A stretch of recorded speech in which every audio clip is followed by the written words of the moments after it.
Hello friends, नमस्ते, राम राम, आदाब, सत श्री अकाल। मैं अर्चना ठाकुर आज जो आपके सामने घटना लेकर आई हूँ, यह घटना है कनाडा के तेलंगाना और वहाँ के हैदराबाद की है। और एक लड़का होता है बहुत इंटेलिजेंट, उसका नाम होता है महेश।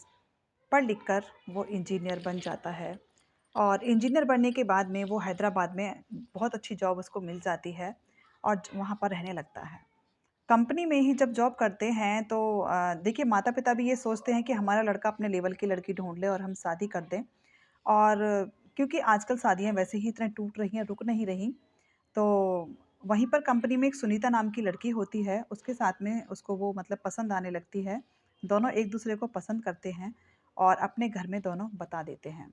दोनों को अपने घर में बता देने के बाद में घर वाले दोनों राज़ी हो जाते हैं कि कोई बात नहीं, अगर तुम दोनों एक दूसरे को पसंद करते हो तो कोई दिक्कत नहीं है और तुम दोनों शादी कर सकते हो।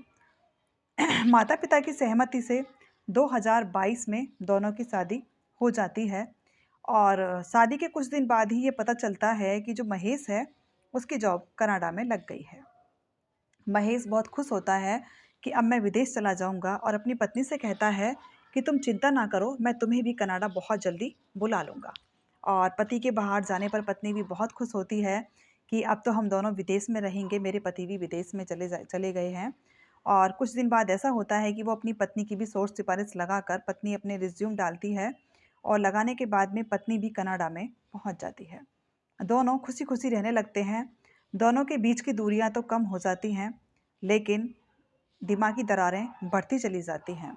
और दोनों अलग-अलग कंपनी में रहते हैं तो दोनों का मिलना कम हो पाता था, क्योंकि अगर डे नाइट का सिस्टम होता है तो दोनों को मतलब एक दूसरे को वो समय कम दे पाते थे और करते-करते दोनों के बीच में झगड़े शुरू होने लगते हैं और झगड़े होते-होते फिर दोनों में मारपीट भी होने लग जाती है।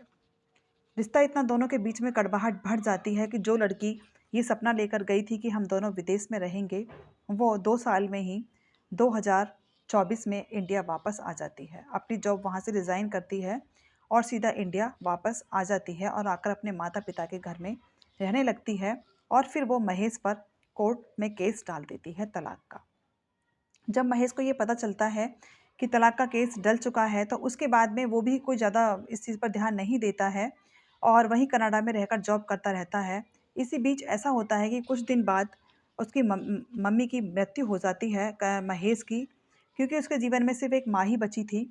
और वो वहाँ पर मोहल्ले पड़ोस के जो लोग होते हैं, वो कहते हैं कि तुम्हें शायद वीज़ा मिलने में देर लगेगी और हम तुम्हारी मम्मी की मुखाग्नि दे देते हैं, अंतिम संस्कार कर देते हैं। तो महेश कहता है, नहीं, मैं अपनी मम्मी को मुखाग्नि आकर खुद ही दूँगा, क्योंकि मेरी माँ ने जीवन में बहुत संघर्ष करके मुझे पढ़ा-लिखा कर विदेश भेजा था। और वो वहाँ से आता है और आने के बाद में डेड बॉडी को बर्फ़ में रखा जाता है और आकर अपनी मम्मी को मुखाग्नि वो खुद ही देता है।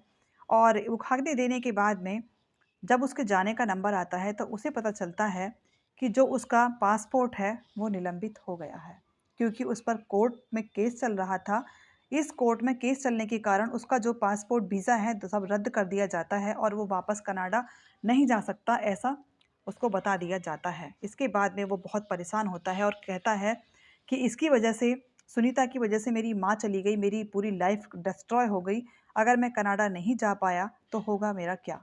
परेशान हो जाता है। परेशान होने के बाद में वो यार दोस्तों से सबसे सुनीता के बारे में पता करता है, लेकिन सुनीता का उसे पता नहीं चलता।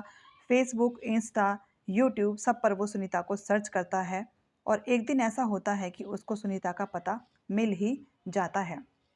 जो सुनीता थी, वो श्रीनाथ के हैदराबाद में बनस्थलीपुरम में चौथी मंजिल पर रहना शुरू कर देती है और सब कुछ उसकी ज़िंदगी में बहुत अच्छा चल रहा था, क्योंकि उसको भी एक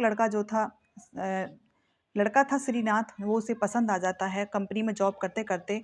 तो वो उससे शादी करने के लिए कहता है, लड़का लड़के को लड़की पसंद आती है, तो वो कहती है कि नहीं, मेरी ज़िंदगी ऑलरेडी रुकी हुई है और मैंने पहले लड़के से प्यार किया था, शादी की थी और वो मुझे विदेश ले गया। वो पूरी अपनी किताब खोलकर श्रीनाथ के आगे रख देती है, तो वो कहता है, मुझे तुम्हारी पुरानी लाइफ़ से कुछ नहीं लेना और मैं तुमसे शादी करना चाहता हूँ।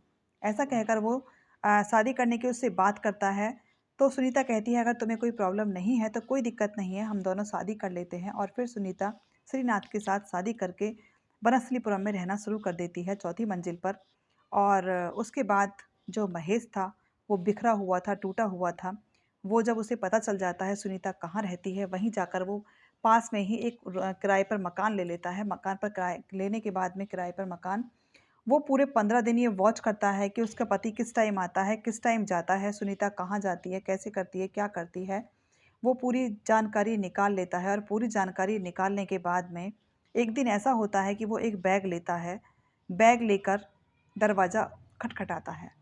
जैसे ही सुनीता दरवाज़ा खोलती है और वो अपने एक्स पति को सामने देखती है, तो वो उससे कहती है, तुम्हें मुझसे क्या मतलब, तुम यहाँ क्यों आए हो, मैं तुम्हें याद करना भी नहीं चाहती हूँ। वो उससे कुछ नहीं कहता, कहता है कि बस बात भी नहीं करोगी, मुझे सिर्फ तुमसे बात करनी है। और वो ऐसे कहता हुआ अंदर घुस जाता है। अंदर घुसने के बाद मौका मिलते ही वो दरवाजे की कुंडी बंद कर देता है और सुनीता से बहस होती है। कहता है कि तुमने मेरी माँ को मार दिया, मेरा तुम्हारी वजह से वीज़ा पासपोर्ट सब रद्द हो चुका है, मैं कनाडा नहीं जा सकता, तो मैं तुम्हें खुश कैसे रहने दे सकता हूँ। तभी वो अपने बैग में से ड्रिल मशीन निकालता है, आरी निकालता है, चाकू निकालता है और सुनीता बहुत चीखती है। 4 महीने की वो प्रेग्नेंट होती है, चीखती है, चिल्लाती है, मोहल्ले वालों से बहुत मदद मांगती है। मोहल्ले वाले कहते हैं डरो मत, परेशान मत हो, हम तुम्हारे साथ हैं। पुलिस को भी वो फ़ोन कर देते हैं, लेकिन हमेशा की तरह पुलिस फिर लेट हो जाती है और वो चाकुओं के वार से और आरी से, ड्रिल मशीन से उसको इतनी बुरी मौत देता है। और लास्ट में जो गमला रखा होता था उसके घर में, गमले को उसके सिर पर देकर मार देता है। और जो सुनीता थी वो फिर कुछ ही पल में शांत हो जाती है।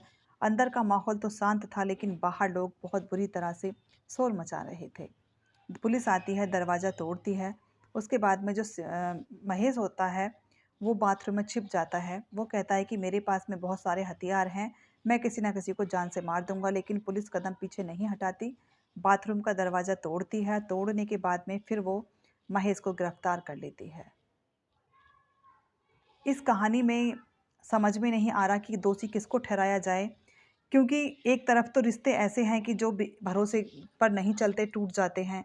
एक तरफ रिश्ते हैं जो कि घरेलू हिंसा का शिकार महिलाएं होती रहती हैं और दूसरी तरफ था कि महिला आगे बढ़ गई, अपने रिश्ते को पीछे छोड़कर तलाक लेकर वो आगे बढ़ने की कोशिश करती है। तो यहाँ पर ये मानसिक स्थिति जो थी उस इंसान की, वो उसे एक दरिंदा बनाकर छोड़ देती है।